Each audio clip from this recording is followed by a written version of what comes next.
Warum jetzt die Talfahrt beim Gaspreis? Rückenwind für europäische Unternehmen? Öffnung Chinas? Wer profitiert davon? Herzlich willkommen zum wöchentlichen Marktupdate. Zuallererst ein gutes und erfolgreiches Jahr 2023. Die ersten Wochen waren ja schon sehr positiv. Steigende Aktienmärkte und sinkende Energiepreise. Bleiben wir beim Thema Gaspreis.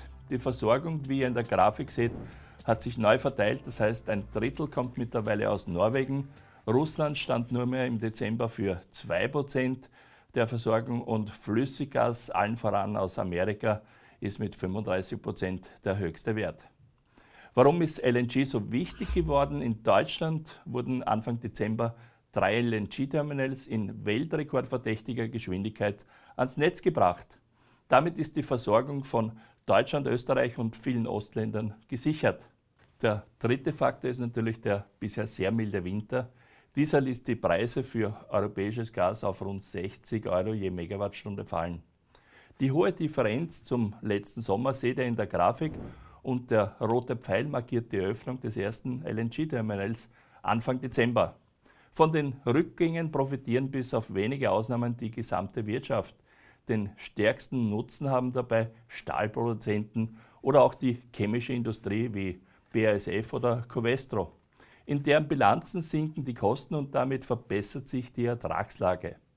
Wenn wir jetzt weitergehen, dann kommen wir zu den europäischen Aktien, die sich seit September, Oktober im letzten Jahr besser entwickelt haben als der amerikanische Markt.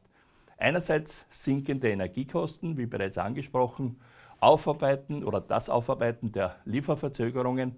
Etwa 50% haben sich davon aufgelöst und der Rest betrifft mittlerweile Importhäfen, wo die Warenankünfte abgearbeitet werden. Ein weiterer positiver Punkt ist das EU-Aufbauprogramm, das mittlerweile voll im Laufen ist.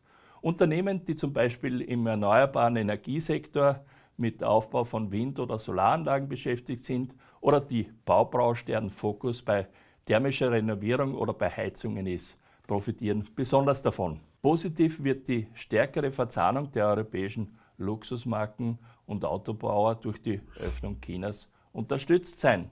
Einerseits ist das direkt am lokalen chinesischen Markt, andererseits durch die erwarteten Touristen in Europa, die mit ihren Ausgaben eine sehr attraktive Klientel sind.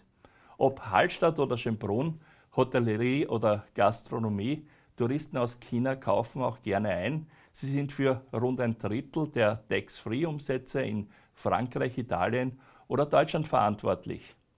Kurz zusammengefasst, europäische Unternehmen profitieren von sinkenden Energiepreisen, Exporteure bietet die Öffnung Chinas Chancen und die 2–3% reiselustiger Chinesen sind sehr kaufkräftig und sind rund 20% des weltweiten Tourismus.